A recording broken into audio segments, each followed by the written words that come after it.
Madam, Alamgir নামে কি কেউ এই অফিসে চাকরি করে? আলমগীর, আপনি কি আলমগীর স্যারের কথা বলতেছেন?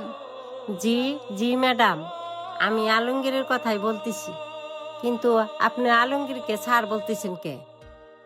খালা, হয়তো আপনি কোথাও ভুল করতেছেন। আলমগীর স্যার কিন্তু এখানে চাকরি করে না। আলমগীর এখানে চাকরি করে না? তাহলে? আরে, আলমগীর তো এই কোম্পানির ওনার, আমাদের স্যার। আরে, আপনি এসব কি বলতেছেন? আলমগীর এত বড় একটা অফিসের মালিক, মানে আপনার বস। জি, কিন্তু আপনি কে? আমি আমি গ্রাম থেকে আইছি। আমি আলমগীরের আম্মা। আমি গ্রাম থেকে আইসা দেখি আলমগীর এত বড় একটা অফিসের মালিক। কি? আপনি কি বললেন? আপনি আলমগীর স্যারের আম্মা? মানে আপনি কিছু মনে করবেন না। আলমগীর স্যার একরকম আর আপনি আরেক রকম, তাই আর কি বললাম। হ্যাঁ, পার্থক্য তো একটু আছে, অনেক বড় পার্থক্য। কারণ আলমগীর হইতেছে আপনাদের কোম্পানির অনার আর আপনাদের বস। আলমগীর মনে হয় অনেক দামি দামি কাপড় চাপড় পরে, আর আমি তো গ্রাম থেকে আইছি, এমন পরিবেশে ছিঁড়া একটা কাপড় পরে। আর একটা কথা, আপনি বিশ্বাস করেন, আমি কিন্তু আলমগীরের আম্মা। আর আলমগীরকে মানা করছিলাম ঢাকা শহরে না আইতে। আপনি মানা করছিলেন, কিন্তু কেন? কেন মানা করছিলাম তাহলে শুনো। আম্মা, আম্মা, কিরে বাজান, তুই ব্যাগ ঠেক লইয়া কই যাইতেছস? দেখেন আম্মা, আমি আপনার অনেকদিন বলছি আমার আর ভাঙ্গা বাড়িতে থাকতে ভালো লাগে না, আর এই গ্রাম অঞ্চলে থাইকা ক্ষেত খামারি করতে ভালো লাগে না। আমি শহরে যাবো, শহরে যাইয়া ব্যবসা করে প্রতিষ্ঠিত হমু। কিন্তু আপনি আমার কথা শুনেন না, আজকে আমি শহরে চলে যাইতেছি। কি বললি বাজান, তুই শহরে যাবি এই দুঃখিনী মারে রাইখা? আমি শহরে চলে যাবো, নয়তো কি করুম, এই গ্রাম অঞ্চলে থেকে ক্ষেত খামারি করুম? আমার দ্বারা এসব হবে না। আমি শহরে যাই ব্যবসা করুম, ব্যবসা করে প্রতিষ্ঠিত হমু। দেখ বাজান, তুই শহরে যাইস না, শহরের মানুষ ভালো না, তোরে ভালো থাকতে দিব না। বাজান রে, তুই শহরে যাইয়া কি করবি? ওইখানে যাই কয় টাকার চাকরি করবি? যে টাকায় চাকরি করবি, খাওয়ান দাওয়ান ঘর ভাড়া দিতেই শেষ হইব, আবার তোর এই গ্রামে ফিরে আইতে হইব। হয়েছে হয়েছে, আপনার আর আমার এখান থেকেও লাগবো না। আমি আর গ্রাম অঞ্চলে থাকতেছি না, আমি শহরে যাই প্রতিষ্ঠিত হমু, আমি ব্যবসা করবো। তোরে কইছি তুই যাইতে পারবি না, আমার কথা কি তোর কানে ঢুকে না?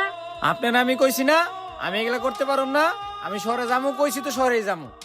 ঠিক আছে, তুই যখন যাবি তাহলে যা, আমার মা বললে পরিচয় দিতে পারবি না, আর এই বাড়িতে কোনোদিনও আইতে পারবি না।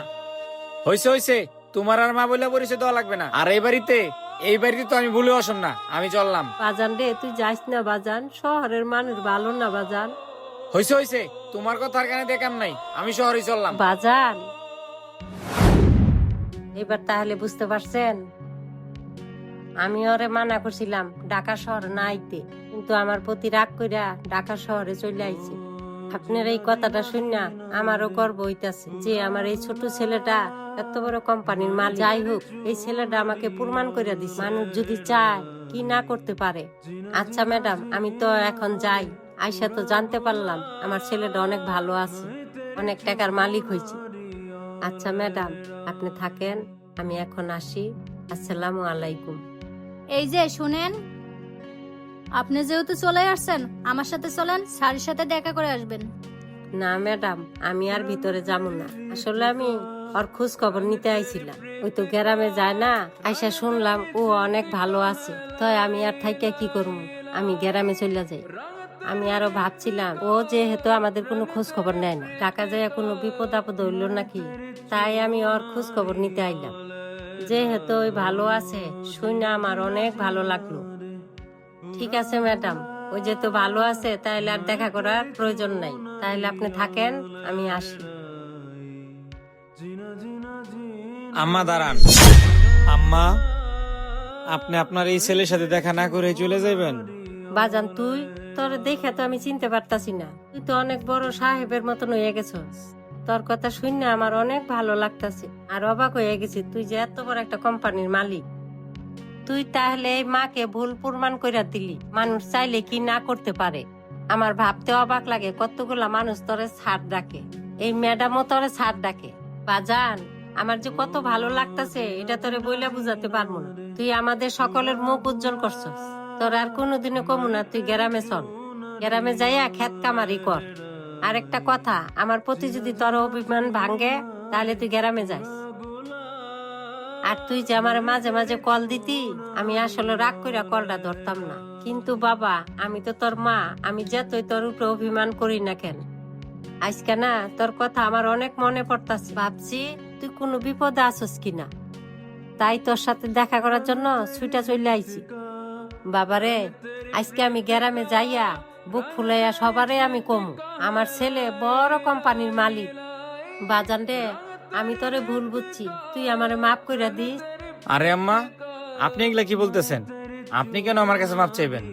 মাফ তো আমি আপনার কাছে চাইবো।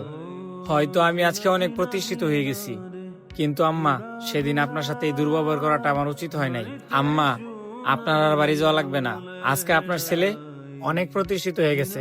আজকের পর থেকে আপনি আমার সাথেই থাকবেন।